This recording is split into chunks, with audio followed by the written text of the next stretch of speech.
de chant, un temps on veut se faire du bien également à l'écoute de la parole. Ce soir, donc, c'est Jonathan qui nous apportera le conseil de la part de Dieu. On veut que Dieu bénisse ces moments et puis on veut apporter à notre Dieu notre louange, nos requêtes ce soir encore. Croyons dans un Dieu qui est puissant, un Dieu qui peut tout et nous voulons vraiment lui faire confiance. Je vous propose de commencer ce temps par, on va prendre 3 chants ensemble. Hop. Son sang efface, nous dit le premier chant. Toute condamnation pour ceux qui demeurent en Jésus.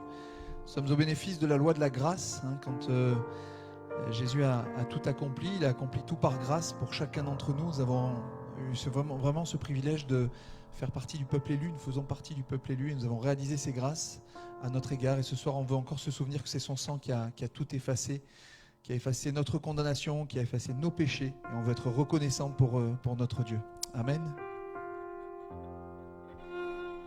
Son sang efface toute condamnation pour ceux qui demeurent en Jésus. Son sang efface toute condamnation pour ceux qui demeurent en Jésus. Car la loi de la grâce en Jésus efface et libère de la mort et du péché.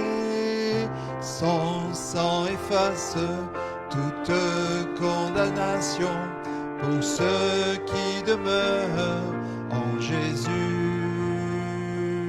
Son sang efface toute condamnation pour ceux qui demeurent en Jésus. Son sang efface toute condamnation pour ceux qui demeurent en Jésus. Car la loi de la grâce en Jésus efface et libère de la mort et du péché. Son sang efface toute condamnation pour ceux qui demeurent en Jésus. Amen. Ce sang libère de la mort, il libère du péché. Notre Seigneur est ressuscité et nous avons accès à également cette libération de la mort par le chemin tracé pour nous, par la vie éternelle. Nul n'est comme lui, c'est ce qu'on veut lui dire ce soir encore. Nul n'est comme toi. Et ce soir, si malgré le nombre, des fois on est nombreux et on ressent pas forcément la présence de Dieu, des fois on est moins nombreux et Dieu dans tous les cas est là. Et ce soir, si tu veux encore que ton cœur soit touché, si nous voulons ensemble que notre cœur soit touché, eh bien laissons notre cœur disposé à recevoir ce qu'il a prévu pour nous encore ce soir.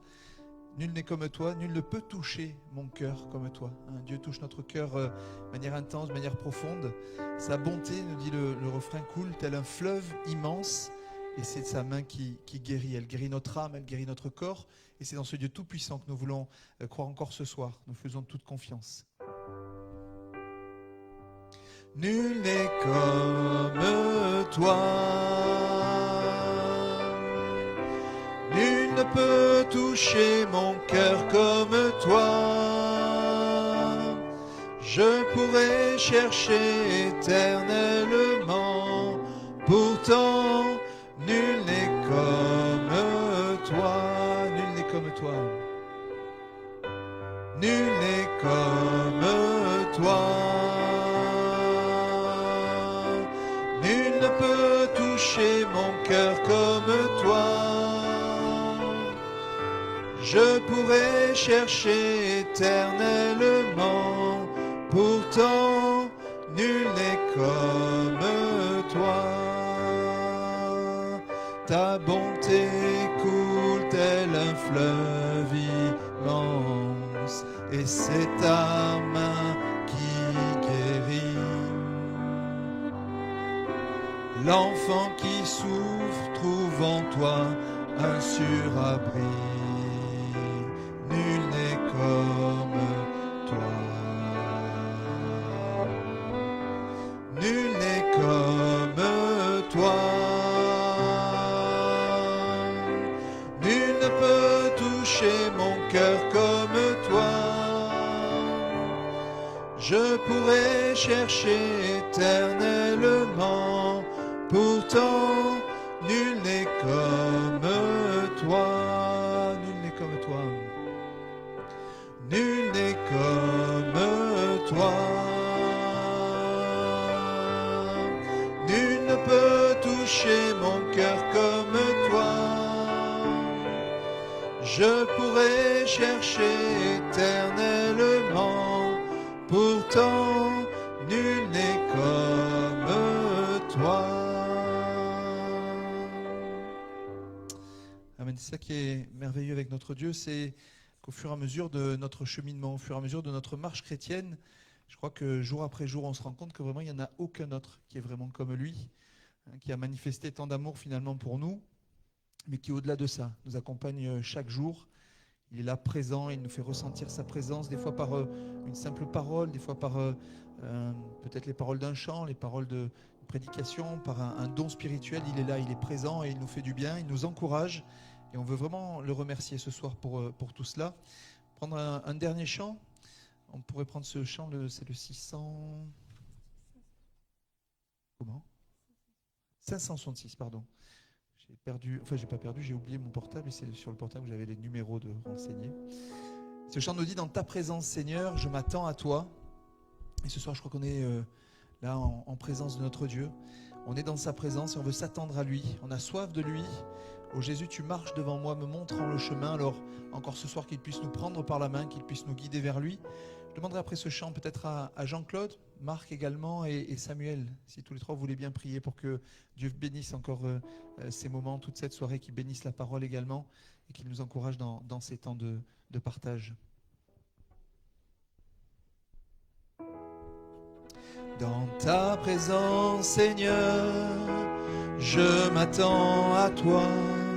J'ai soif de ta présence. Oh Jésus, tu marches devant moi, me montrant le chemin. Prends-moi par la main et conduis-moi vers toi. Esprit Saint, descends sur nous comme une pluie bienfaisante. J'ouvre mon cœur à ton amour et sans crainte je te reçois. Dans ta présence, Seigneur, je m'attends à toi. J'ai soif de ta présence. Oh Jésus, tu marches devant moi, me montrant le chemin. Prends-moi par la main et conduis-moi vers toi. Esprit Saint, descends sur nous comme une pluie bienfaisante. J'ouvre mon cœur à ton amour et sans crainte je te reçois. Esprit Saint, descends sur nous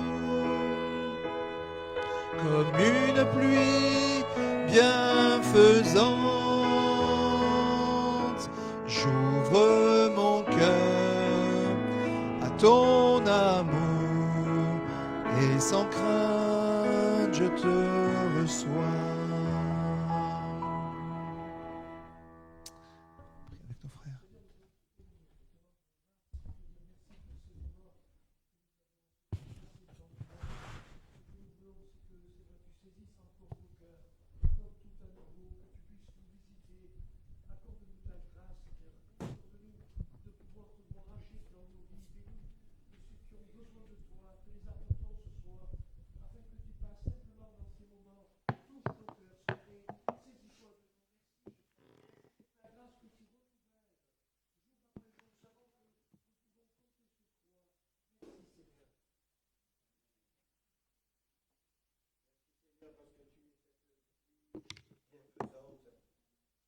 Comme cette terre, nous voulons être arrosés, détrempés par ta présence.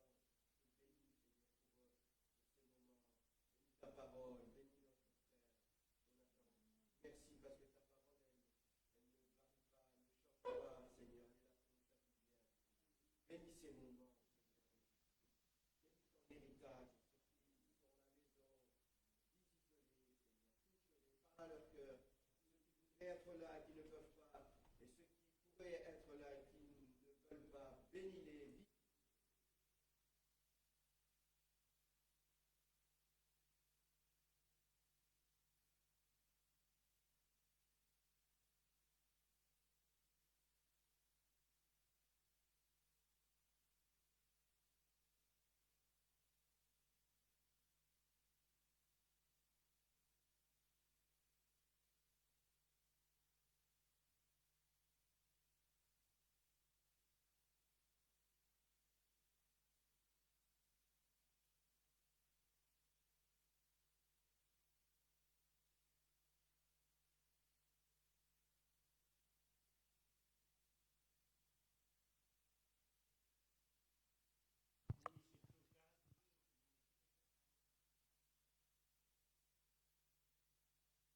Amen. Gloire à Dieu. Notre Dieu qui est bon, qui est fidèle et qui est présent. Je suis très heureux de vous retrouver avec les masques, certes, mais ce ne sont pas les masques qui vont nous empêcher de prier. Ce ne sont pas les masques qui vont nous empêcher de remercier le Seigneur et de le louer de tout notre cœur. Gloire à Dieu. Amen. L'Éternel, ton Dieu, est au milieu de toi comme un héros qui sauve. Amen. Et ça, on ne veut pas l'oublier. J'avais une pensée forte dans mon cœur depuis quelques semaines, qui est très simple d'ailleurs, c'est ne baisse pas les bras. Mon frère, ma sœur, ne baisse pas les bras, notamment dans le domaine de la prière. Peut-être que tu es dans l'attente d'une réponse, peut-être qu'il y a une difficulté particulière dans ta vie, mais vraiment, j'aimerais partager cela avec vous. Ne baissons pas les bras. Ne baissons pas les bras dans le domaine de la prière. Et on va voir un exemple d'un homme qui, lui, n'a pas baissé les bras. C'est l'exemple de Moïse, on en a parlé récemment. Et on va commencer avec ce petit passage dans Jacques, chapitre 5, verset 16. Jacques, chapitre 5, verset 16, c'est un verset qu'on connaît très bien. J'ai pris la version du Semeur. Confessez vos péchés les uns aux autres et priez les uns pour les autres afin que vous soyez guéris. Quand un juste prie, sa prière a une grande efficacité. Amen. La prière fervente du juste a une grande efficace. Amen. Et nous savons que pas baisser les bras, voilà, nous devons prier avec insistance, comme Élie, qui était un homme semblable à nous et qui a prié avec insistance pour que la pluie tombe. Et la pluie est tombée. Nous voulons nous aussi prier avec insistance, avec zèle et prier avec patience.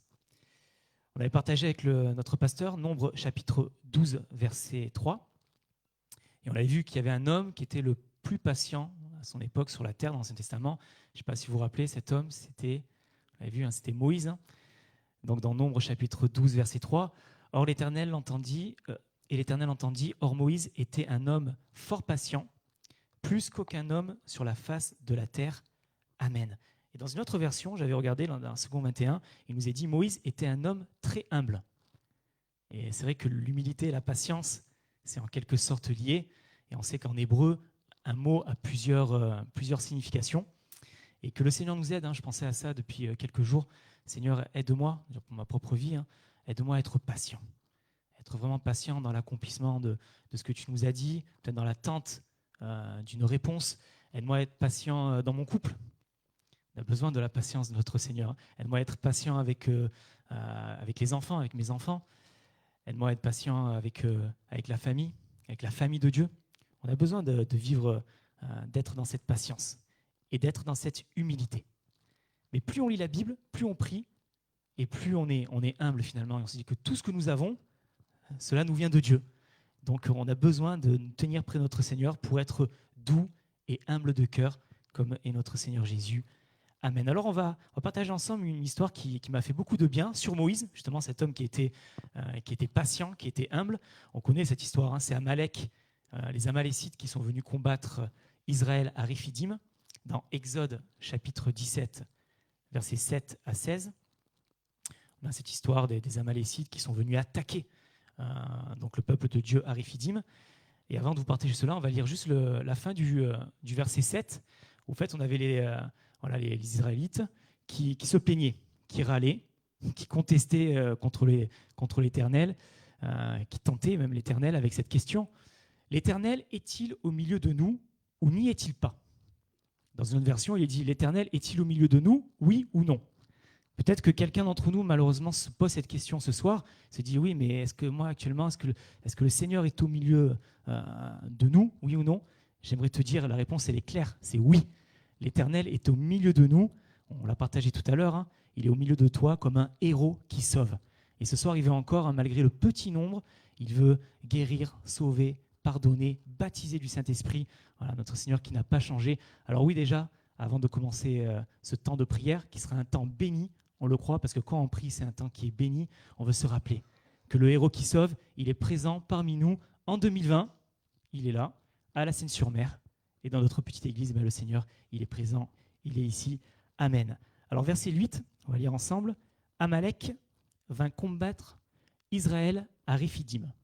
On va s'arrêter juste là. Rien qu'avec ce verset, on pourrait presque faire une prédication. Les Amalécites qui sont venus combattre Israël à Réphidim. Amalek, hein, c'est l'image, hein, de l'ennemi de notre âme. Voilà, pour l'histoire, Amalek, c'est un petit-fils d'Ésaü, et ses descendants sont les Amalécites. C'était un peuple nomade, une tribu nomade qui attaquait les peuples qui croisaient. Et d'après les commentaires bibliques, c'était un peuple qui prenait plaisir à voler et à tuer. Et là, ça nous fait penser aux voleurs, l'ennemi de notre âme, qui vient pour dérober, égorger et détruire. Et encore aujourd'hui, hein, encore dans notre génération, eh ben, l'ennemi veut nous voler cette paix. Réphidim, en hébreu, ça signifie le repos.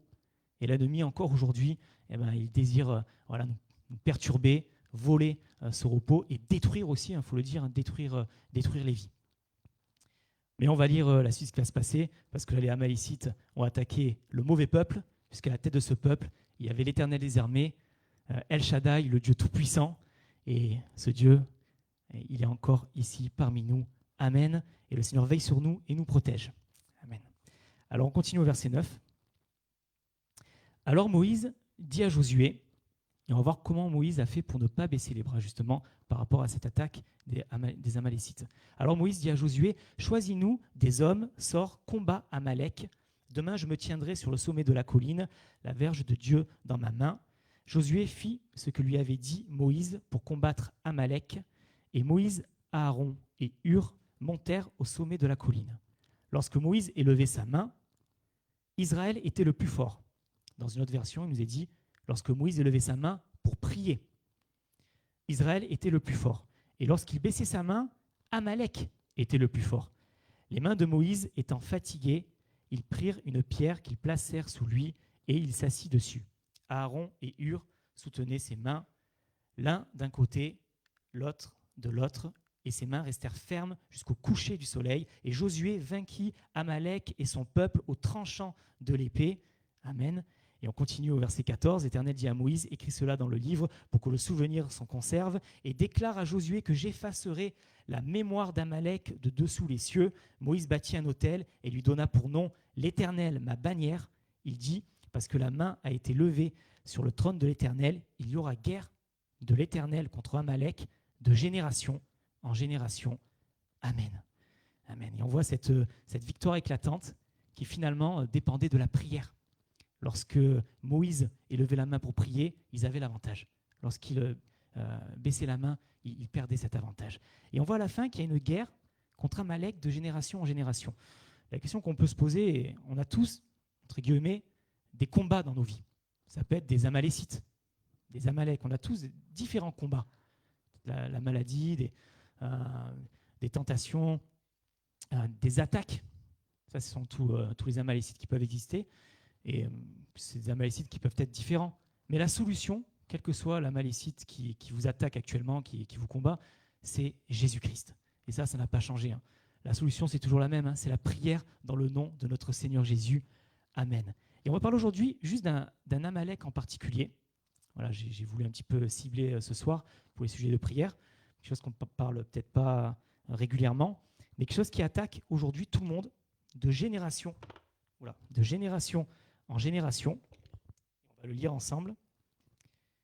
Dans 1 Pierre, chapitre 2, verset 11. On va voir ce que c'est. Bien-aimés, je vous exhorte, comme étrangers et voyageurs sur la terre, à vous abstenir des convoitises charnelles qui font la guerre à l'âme. Amen. Et ça, on voit que ça concerne tout le monde. Ça concerne tout le monde. Il y a ces convoitises charnelles qui font la guerre à notre âme. Les convoitises charnelles, voilà, dans une autre version, il est parlé de ne pas céder au désir de la chair, au désir de l'homme livré à lui-même. Les convoitises charnelles, ça va provoquer le péché, l'impureté, et on sait très bien que cela, après, ça entraîne la mort. Donc on voit que de la même manière que les Israélites n'ont pas voulu céder aux Amalécites, ils ont combattu, ils se sont défendus, de la même manière, nous chrétiens, nous devons nous abstenir des convoitises charnelles et ne pas céder au désir de la chair et avoir une bonne conduite. Alors on va voir tout simplement ce que Jésus nous dit par rapport à cela, par rapport à ces convoitises charnelles qui font la guerre à notre âme, encore aujourd'hui, et même, j'ai envie de dire, peut-être plus dans notre siècle, et dans ces périodes peut-être même d'été. Jésus, le conseil qu'il donna à ses disciples dans le jardin de Gethsémane, il est toujours valable aujourd'hui en 2020, dans Matthieu 26, verset 41. Matthieu 26, verset 41. « Veillez et priez afin que vous ne tombiez pas dans la tentation. L'esprit est bien disposé, mais la chair est faible. » Voilà, et le Seigneur, il avait averti ses disciples par rapport à cela, de veiller et de prier. Et les disciples qui n'arrivaient pas à tenir ne serait-ce qu'une heure éveillés et qui étaient endormis, que nous puissions, nous, ne pas nous laisser endormir par l'ennemi et petit à petit, arrêter de veiller et arrêter de prier. Si je ne fais que veiller, mais que je ne prie pas, je veille à ce que je fais, je veille à ce que je regarde, je veille à ce que j'écoute, je veille à ce que je dis, mais je ne prie pas. À plus ou moins long terme, je vais perdre l'avantage et je vais perdre le combat. Ça, c'est irréfutable, c'est veiller et prier. De la même manière, si je ne fais que prier, je prie, mais je ne fais pas attention à ce que je regarde, je ne fais pas attention à ce que je fais n'importe quoi, et pareil, ça ne marche pas. C'est vraiment veiller et prier. Et là, on va le voir avec Moïse, qu'ils ont combattu de cette manière en veillant et en priant. Dans une journée, il y a 1440 minutes. 1440 minutes, ça m'a fait réfléchir, ça aussi, dans 24 heures, 1440 minutes. Et je me disais, combien de minutes je passe dans le combat, dans la prière? Combien de minutes je passe dans le combat, dans la prière? Alors, certains me diront, c'est pas la quantité de minutes qui compte, c'est la qualité. Oui et non. Plutôt non que oui. C'est comme si vous disiez c'est comme si je disais à mon épouse, bon, ce matin, je t'ai parlé 2 minutes. C'était 2 minutes de qualité. J'ai parlé 2 minutes de tout mon cœur, mais maintenant, je ne te parle plus de la journée. Je ne pense pas que ça lui ferait plaisir. C'est pour ça que dans la parole, il nous est dit de prier sans cesse et d'être constamment en prière avec notre Seigneur. Et nous voulons prier davantage. Je crois d'ailleurs, c'est la réflexion que je me suis faite il y a quelques jours, je crois qu'on ne réalise peut-être pas vraiment la puissance de la prière dans le nom de Jésus. La prière dans le nom de Jésus. D'ailleurs, le petit nombre ce soir peut-être le démontre encore, mais il ne faut pas tomber dans l'erreur et tomber dans le piège de sous-estimer la puissance de la prière dans le nom de Jésus. Et au contraire, de surestimer nos capacités à combattre tout seul, notamment dans le domaine de la convoitise, des convoitises charnelles. Si on se dit, je vais y arriver tout seul, je suis capable de me débarrasser de telle ou de telle addiction ou de telle convoitise, et que je me débrouille tout seul, non, à plus ou moins long terme, je vais chuter, je vais tomber. C'est un combat qui doit se faire en veillant et en priant. Et en priant, on le verra tout à l'heure, que nous puissions nous lever vraiment, que nous soyons un petit troupeau peut-être, mais un troupeau qui combat dans la prière, qui combat vraiment dans la prière, qui parfois se lève la nuit, qui combat contre le sommeil. Pareil, je m'étais posé la question et je me rends compte que j'ai beaucoup de progrès à faire. Est-ce que je combats contre le sommeil pour prier quand j'ai un besoin particulier? Est-ce que je me lève tôt le matin? Est-ce que je me couche tard le soir? Ou est-ce que finalement je ne combats même pas contre la fatigue quand j'ai un problème particulier dans ma vie ou même quand je n'ai pas de problème particulier? Alors on va voir comment Moïse a fait pour ne pas baisser les bras. D'ailleurs, on se rend compte, c'est plus facile de baisser les bras, comme ça d'ailleurs notre humanité, on a tous les bras baissés, que de lever les bras. Ça demande déjà un effort de lever les bras. Et pourtant, on doit lever les bras pour prier, pour louer notre Seigneur. On va voir comment Moïse a fait pour ne pas baisser les bras en 7 points, 7 tout petits points, ça ira assez vite, des points d'encouragement pour ne pas baisser les bras. Alors on va reprendre l'histoire avec les Amalécites dans Exode chapitre 17, verset 9. Exode chapitre 17, verset 9. Alors Moïse dit à Josué, choisis-nous des hommes, sors et combat Amalek. Demain, je me tiendrai sur le sommet de la colline, la verge de Dieu dans ma main. Amen. Et là, premier constat, premier point déjà pour ne pas baisser les bras dans nos vies, et c'est important, c'est ne pas se plaindre. Parce que si on se plaint, on va baisser les bras. Et là, on voit que Moïse aurait pu se dire, Seigneur, je ne comprends pas, on sort tout juste d'Égypte, on a tout juste plus ou moins fini avec les Égyptiens, que maintenant, il y a un peuple nomade qui nous attaque, les Amalécites. Il aurait pu se plaindre, il aurait pu parler, il aurait pu convoquer Aaron, Josué, Hur et parler de stratégie pendant des heures. Il aurait pu dire, pour combattre les Amalécites, on va passer à gauche, puis après à droite, puis après on va les surprendre là-bas. Ils auraient pu faire parler, mais non. En fait, premier point pour ne pas baisser les bras, il a compris, je me tiendrai sur le sommet de la colline.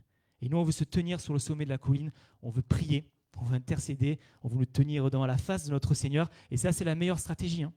C'est veiller et prier. Voilà, Josué qui, lui, allait dans le combat physique.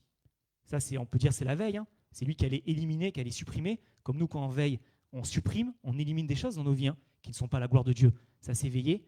Et Moïse qui priait avec Aaron et Hur. Nous, les Français, pour parler, il n'y a pas de souci.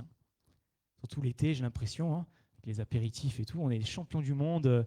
Parler devant les personnes, parler derrière aussi. Voilà. Que Dieu nous aide à ne pas être des comportements d'hypocrites.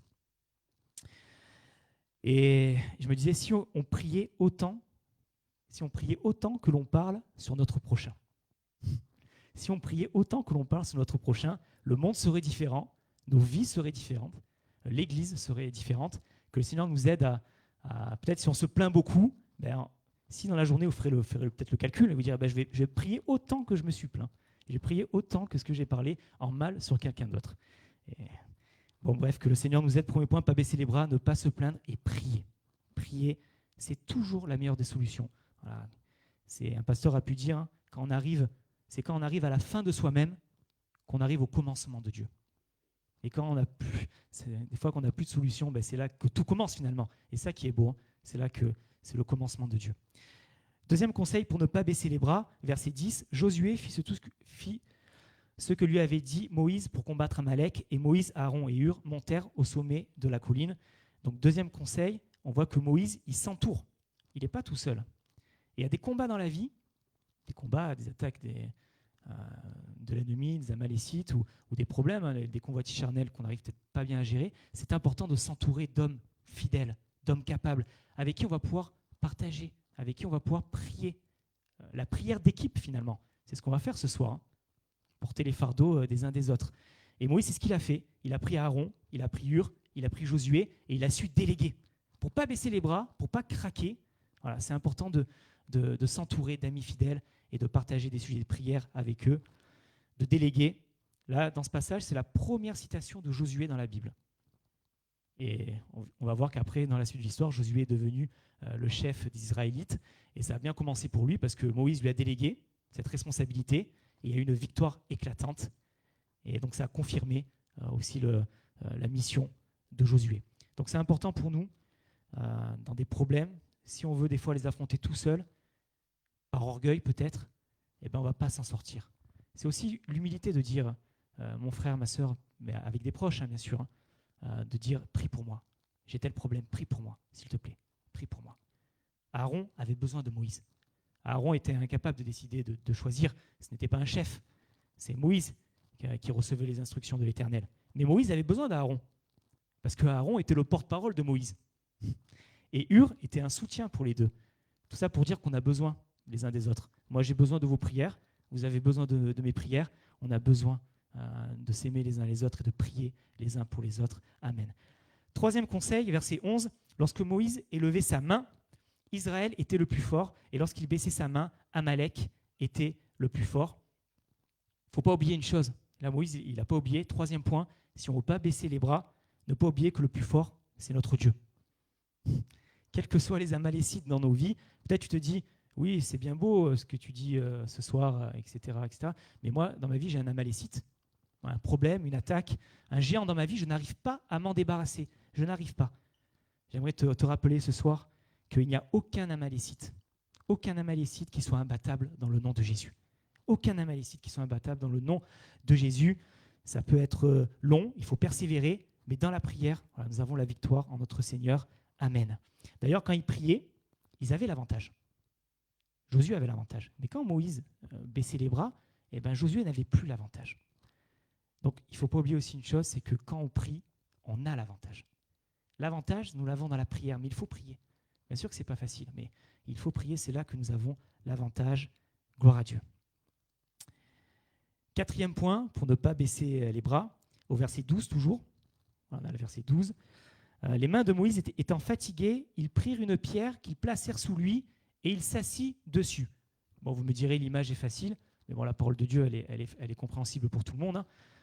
Moi, dès que je vois ça, là, je me dis, notre appui, mon appui à moi, c'est l'Éternel, c'est mon rocher, c'est ma forteresse et c'est mon libérateur. Donc c'est important, 4e point, pour ne pas craquer, pour ne pas baisser les bras, de s'appuyer, de savoir dire là, sinon je suis fatigué, je te laisse. Je m'appuie sur toi, je me repose sur toi. Amen. 4e point. 5e point, Aaron et Hur soutenaient ses mains, l'un d'un côté et l'autre de l'autre. 5e point, pour ne pas baisser les bras, être soutenu par ses frères. Comme je dis, on a besoin d'être soutenu par la prière et d'être humble. Moïse, il aurait pu dire, non, je n'ai pas besoin que vous m'aidiez. Mais là, les bras, ils seraient tombés. Et ça aurait été une défaite à cause de l'orgueil pour le peuple, pour les Israélites. Il a été humble, ils ont travaillé en équipe et ils ont prié ensemble. C'est ce qu'on va faire tout à l'heure. C'est on va prier les uns pour les autres, c'est la prière d'équipe. Et j'avais à cœur ce soir de prier notamment pour, parce que là on parle de Moïse, d'Aaron et de Hur, et de prier pour les responsables, voilà, de prier pour notre pasteur, pour Cyril, pour Rosetta, que le Seigneur les bénisse. De prier aussi, on ne va pas l'oublier, pour Jean-Luc Bresse et pour toute sa famille. Voilà, on continue à prier pour lui. De prier pour monsieur et madame Tichy. Voilà, pareil, de la même manière que le Seigneur les bénisse et les fortifie. Et pour tous ceux qui servent le Seigneur, on veut les soutenir comme Aaron et Hur les soutenaient en levant les bras de Moïse. Et bien nous, on veut les soutenir par la prière. Et ce soir, on veut prier pour cela. Amen. 6e point, et ses mains restèrent fermes jusqu'au coucher du soleil. Amen. À celui qui est ferme, le Seigneur, il garantit sa paix. Garantit sa paix. Il faut être ferme pour ne pas baisser les bras, déterminé et persévérant. Une fois de plus, regardez, il a prié. Des fois, on passe vite sur des passages comme ça, mais il a prié jusqu'au coucher du soleil. Ça fait longtemps que je ne sais pas pourquoi, pour ma part, je n'ai pas prié jusqu'au coucher du soleil. Et c'est important. Voilà, c'est important. Il y a des combats qui se remportent que par la prière. Et la prière persévérante, le jeûne, la prière, la supplication, il faut qu'il y ait un effort. On ne peut pas faire des prières qui ne nous coûtent rien. Si on veut porter à l'Éternel quelque chose qui nous coûte. Et, j'avais très rapidement un témoignage d'un ami à Paris, c'est un témoignage qui m'avait marqué pendant longtemps, qui avait un problème justement par rapport à ses convoitises charnelles, à ses désirs de la chair, et qui pendant des années était dans une addiction. Il avait témoigné devant tout le groupe de jeunes, il était dans une addiction depuis des années, il avait tout tenté. Comme si Josué combattait, mais sans la prière. C'est-à-dire qu'il avait tout tenté par ses propres forces, mais il n'arrivait pas. À chaque fois, il retombait. Et à un moment donné, il a décidé d'à la fois veiller, de faire attention, mais de prier. Mais de vraiment prier et de prendre le temps de prier à la montagne. Donc tous les soirs, il rentrait, et au lieu de rentrer chez lui directement, il partait tout seul dans la forêt, à la campagne, et il priait. Pendant des heures, il combattait. Il priait, il veillait, il priait. Ça a duré des semaines, des mois, mais il a remporté la victoire. Il a remporté la victoire comme cela. Il a remporté la victoire par la prière. Donc la solution, nous l'avons, et c'était un très beau témoignage. Mais il y a un prix. Voilà, il y a un prix à payer. Et ça passe souvent par des efforts de prière. 7e point et dernier point pour ne pas baisser les bras, verset 13. Et Josué vainquit Amalek et son peuple au tranchant de l'épée. Amen. Et pour ne pas baisser les bras, on a besoin de l'épée. On a besoin de l'épée, l'épée de l'esprit, sur le Saint-Esprit, et cette épée qui est la parole, la parole de notre Seigneur. Pour ne pas baisser les bras, on a besoin de se nourrir, de la méditer jour et nuit, de la serrer dans notre cœur pour ne pas baisser les bras. Gloire à Dieu. Alors pour résumer, pour conclure, on va lire dans Galates chapitre 6, verset 2. Galates chapitre 6, verset 2. Portez les fardeaux les uns des autres et vous accomplirez ainsi la loi de Christ. C'est le verset qui m'était venu quand j'imaginais Moïse, les bras levés, avec Aaron et Hur qui lui portaient les bras, qui devaient certainement aussi dans leur cœur être priés. Aidons-nous les uns les autres. Prions les uns pour les autres. Prions les uns avec les autres. On a besoin d'être ensemble, de porter les fardeaux des uns des autres. 1 Jean chapitre 2, verset 17. Tout va passer dans ce monde. Tout va passer et le monde passe et même la convoitise. Et sa convoitise aussi. Mais celui qui fait la volonté de Dieu demeure éternellement. Amen. Que nous puissions faire la volonté de notre Seigneur. La volonté de notre Seigneur, c'est que nous puissions veiller et prier. Voilà, ne pas baisser les bras. Et le meilleur exemple pour ne pas baisser les bras, c'est ce qui m'a encouragé cette semaine, c'est de penser à Jésus. Jésus, lui, il n'a pas baissé les bras. Lui, au contraire, il a levé les bras pour chacun d'entre nous. Il est monté sur la croix, ses mains ont été clouées, son sang a coulé pour chacun d'entre nous. Il a donné sa vie de son plein gré.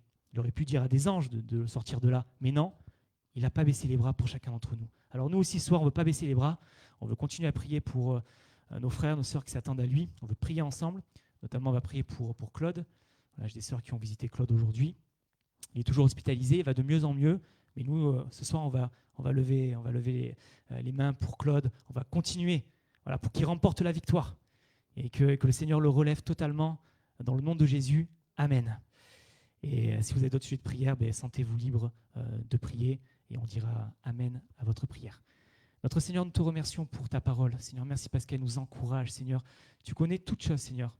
Moi, je ne connais pas ici les problèmes de chacun, mais toi, tu connais. Peut-être s'il y a quelqu'un qui est attaqué actuellement par un amalécite, qui a des tentations dans sa vie ou qui a un problème particulier, tu connais toutes choses et peut-être ce frère ou cette sœur est en train de baisser les bras, est en train de se dire c'est trop dur, je suis en train d'abandonner, de capituler. Seigneur, nous t'en supplions qu'il puisse vraiment se reposer sur toi, s'appuyer totalement sur toi. Nous voulons le soutenir par la prière. Nous voulons continuer à prier les uns pour les autres. Donne-nous d'être patients en attendant ton secours. Donne-nous d'être humbles, Seigneur Jésus. Et merci parce que tu nous donnes, Seigneur, la victoire dans le nom de Jésus. Bénis chacun d'entre nous, Seigneur, et que nous puissions repartir libérés, Seigneur, et dans ta paix, dans le nom de Jésus. Amen.